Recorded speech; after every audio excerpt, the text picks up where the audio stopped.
Thank you, Mr. Chairman, members of the committee. Thank you for the opportunity to lay out House Bill 2311.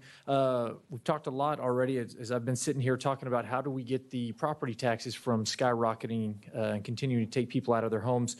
I think House Bill 2311 in a HJR we're going to talk about later is that answer. What we would do is we would cap the homestead residence increase from it. Right now it's at 10%. It can't go up any more than 10%. This would keep it at 5%.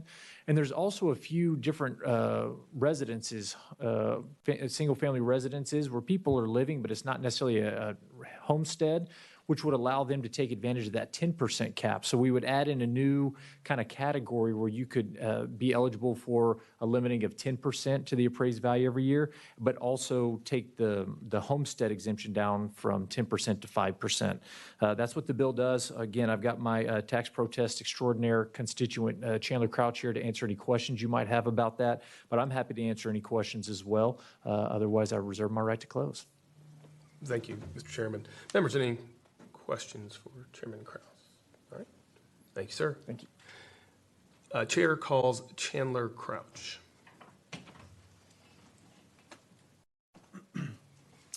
Thank you, Chairman Meyer and members of the Ways and Means Committee. My name is Chandler Crouch. I'm testifying in favor of House Bill 2311 today. And my experience here is that I protest for people's property tax values every single year. This past year, I protested for about 20,000, and we've had people signing up this year. The number's going to be off the charts. We've got a lot of people that we're helping do it absolutely free of charge. My only goal in this is to help people solve the problem, and the problem is at a more systemic level with the laws, the property tax code itself. So I believe that the real question is, how do we avoid the property tax crisis without impacting school funding or city funding or really handcuffing the local municipalities and without implementing an income tax? And the issue is, at its core, is just a cash flow issue. As an example, in Tarrant County, over the past 7 years, there's been a 50% increase in people's property tax bills, while income has only increased by 12%. It's not a sustainable thing. And we can either make changes now or wait until the social fervor reaches a point where it's we just see a lot of really bad things happening. Already people are getting taxed out of their homes. So for single-family residential homes, the main issue is that the property valuation that the appraisal district uses is a sales comparison approach. This is something that it's divorced from the homeowner's ability to pay. It has nothing to do with their income. It just has to do with what their home would sell for. And as property tax bills rise, it becomes unsustainable. So the 10% residential exemption would cap the values at 10%. It takes care of the that. It keeps it more in line with people's income. Also, folks that are depending on retirement income from single-family residential properties are being forced back into jobs, and it's creating pressure on them. Also, we have folks that can't sell their house. When they can't sell their house, there's not enough money in the equity to pay a realtor to transfer ownership. They're forced into an apartment. They have to rent out a house, and then they have to rent out their house. If there's no cap on the amount of property tax, then it just makes a bad problem worse. And also, there's a major issue that some appraisal districts have where they forget to value a property year after year after year. And so you might have the same value on a property for 5 years in a row, and then all of a sudden the next year they realize it hasn't been revalued every year, and then the value can double in 1 year. That kind of increase is not fair to lay at the homeowner's feet. So a 10% cap on all residential properties would solve that. For homestead exemptions, a 5% increase puts it more in line with what you would see with the increase of property values. The system just that exemption was not implemented when they had the type of real estate appreciation that we're seeing now with double-digit price appreciation year after year after year. And that concludes my testimony. Very good. Members, any questions? I just want to know where they're forgetting to they don't seem to forget to appraise where I live. So I don't know if that's happening a lot, but I'm with you. I understand that issue. It happens that's a bunch. Very important. Thank you, Mr. Crouch. Appreciate you being here. Thank you.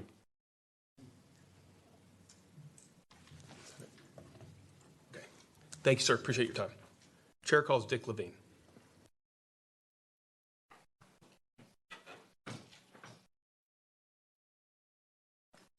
Thank you, Mr. Chairman. My name's Dick Levine. I'm the very senior fiscal analyst at Every Texan, formerly known as Center for Public Policy Priorities.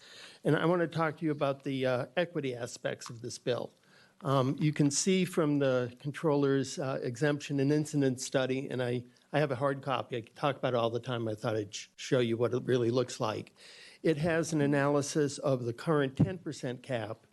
And you can see that a little more than half of the benefit, the in-state benefit of that cap, goes to the 20% of people with households with the highest income over about $157,000. It's my guess that what this bill would do is further concentrate those benefits because at least in normal markets, maybe not in the current market, it's the higher end properties that tend to appreciate the fastest. And also by adding non-homestead single-family residences here, second homes and rental houses, those are probably disproportionately owned by people at the highest income levels. The problem is I have to keep saying probably and my guess because that there is no meaningful tax equity note for this bill. You can see it's a single line. And all it says is no statistically significant impact on the overall distribution of a state tax or fee is anticipated from this bill.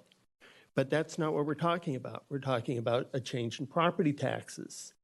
But unfortunately, the House rules require tax equity notes, just like fiscal notes to go with any bill with a significant change in a tax, does not include property taxes. It's in Section 24 on Rule 4, Section 24 about impact statements like fiscal notes. Section B5 says that any bill that creates or impacts a state tax or fee, the chair shall send a copy of the measure to the LBB for preparation of a tax equity note. And what I am asking you, besides to not approve the bill itself, I think I didn't mention House Bill 2311 that I'm opposing. What I'm asking for the committee is to not only not approve the bill, but to put a reminder in your calendars for January of 2023, when hopefully we'll all be back here, to make a change in the House rules so that from now on, when we have these bills will be affecting property taxes, you'll see not just the effect on school districts and cities and counties in raw dollars, but you'll see the effect on families of different income levels. Very good. Members, any questions? All right, thank you, sir. Good, thank you. Appreciate it.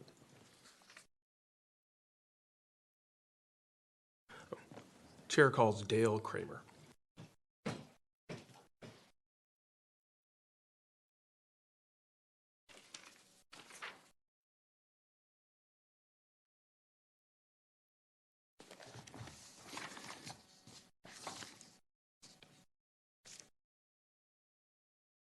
Thank you, Mr. Chairman, Vice Chair Thierry, and members of the committee.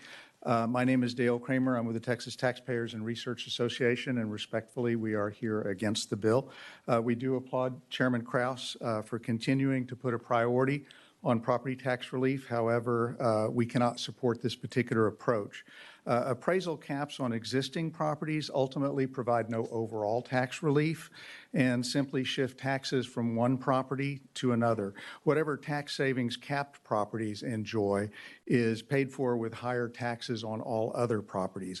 And I demonstrate that in the handout, and I'm not going to pour through the details of that in the interest of time, but earlier it was mentioned that local jurisdictions are constrained, that they can increase their property tax revenue up to 3.5% before they have to get voter approval.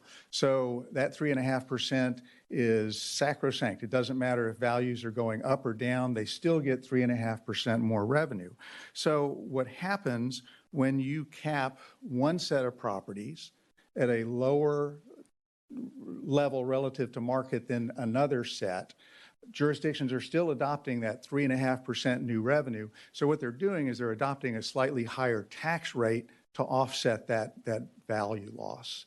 And ultimately, The properties that are capped enjoy the benefit of a lower value. That more than offsets the impact of that higher tax rate. But the uncapped properties end up only seeing that higher tax rate. So as a result, you end up saving one group of taxpayers' revenue at the expense of another group. And Representative Cole, you asked this question earlier. That's why you don't see a huge amount of cities and counties lined up to complain about the revenue they're losing, because they're not losing any revenue.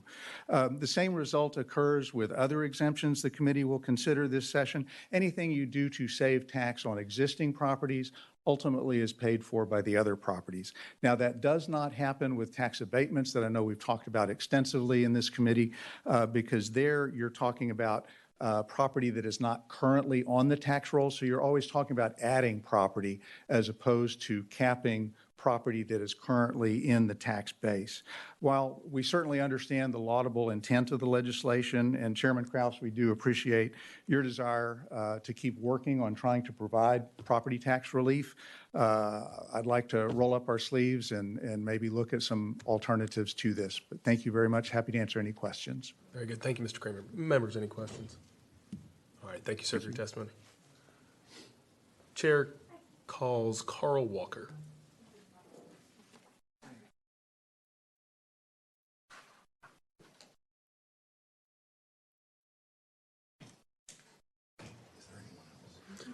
Is there anyone else who wishes to testify on, for, or against House Bill 2311? If I signed up for the bill. Okay. I was not going to testify, but I got to even these odds. Chair calls Cheryl Johnson. I'm sorry. Y'all heard my bills, and I would be out of here. You wouldn't have to put up with me. I'm Cheryl Johnson. I'm Galveston County Assessor Collector, and I'm here speaking for this bill. And I'm for it because we've got to do something. The only thing that I think that would be more fair than this bill is to put an appraisal cap on all real property. Then Mr. Levine wouldn't complain, and then the Texas Taxpayer Policy Foundation wouldn't complain, and everybody would be happy. But we've got to do something, and this is a good thing. We will have such an incredible real estate boom in the state of Texas if we put a cap on all real property, and particularly single family, that it's going to more than make up for any perceived loss of revenue to anybody. And everybody that has a business here lives here and would benefit from this. Thank you. Thank you, members. Any questions? All right. Thank you. Is there anyone else who wishes to testify on, for, or against House Bill 2311? If not, Chair recognizes Chair Kraus to close on House Bill 2311. Thank you, Mr. Chairman, Madam Vice Chair, and committee members. I appreciate this discussion. As Mr. Kramer was saying, I'm happy to work with anybody on any way we can figure out how to reduce property taxes. I'm happy to do that. I do think House Bill 2311 is a good approach, but I'm happy to answer any questions that you might have. I know there is a fiscal note on it. It's really more of a fiscal symphony. It's quite large than just a note. And so I know we would have to work through that. But I think it's a laudable goal, and I think we need to continue pushing for that. So happy to answer any questions. Otherwise,